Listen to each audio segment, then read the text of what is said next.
Today, the government of Uganda, through the Ministry of Lands, Housing and Urban Development, has launched a national physical development plan, the first of its kind since independence.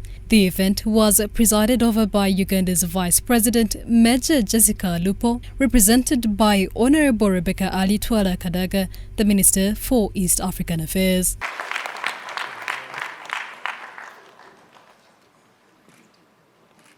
While sharing about the National Physical Development Plan, the Minister for Lands, Housing and Urban Development, Judith Nabakova, described it as a vehicle that will drive inclusive, orderly and sustainable development in the country. National Physical Development Plan is timely because it guides us. We will know that at time A, we shall need a school here, we shall need a health center here, we shall need a road.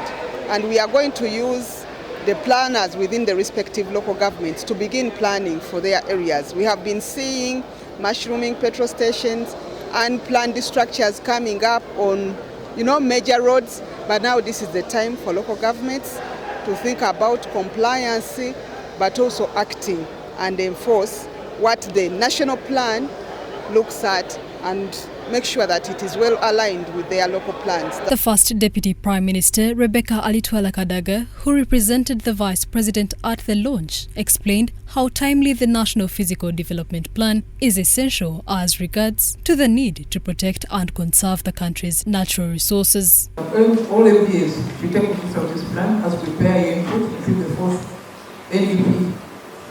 I call upon the National Planning Authority to ensure that this happens. 2. All physical infrastructure align with the National Physical Development Plan, so NPA and Minister of Finance should ensure that this happens. 3. All physical infrastructure developments have a component of physical planning to maximize their benefit to orderly and sustainable development. In all this, local governments have been identified as the prime stewards, charged with the responsibility of ensuring full implementation of the plan. However, according to the Minister for Local Government, Raphael Magezi, a lot needs to be done if this is to be realized. To do that, you need certain resources. You need personnel, you need transport, you need funds, you need logistics for data management and so on.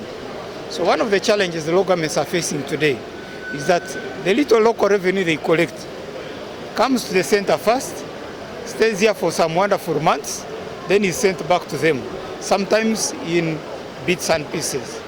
This is very demoralizing for them and it does not enhance plan implementation. It should be noted that even as local governments oversee revenue collection in their jurisdictions, it is the responsibility of the central government to determine how much of these funds is sent back to the respective local governments. Citing this as a loophole in decentralization, the line minister is proposing a review of this arrangement if local governments are to reap from their sweats. When you look at the facilitation, emoluments of councillors, who are the ones to monitor and supervise and oversee implementation, it is really paltry, it's very little. So we have brought a proposal to Parliament to see if this can be enhanced. And I want to believe that from the plan, then we are going to look at the strategy for implementation of the plan. That should include financing the local governments. The National Physical Development Plan has several pillars which different government ministries, departments and agencies are tasked to embrace in fostering sustainable development and a planned Uganda for all. Story compiled by John Baptist Ahumuza for Uganda Family TV, News at 8.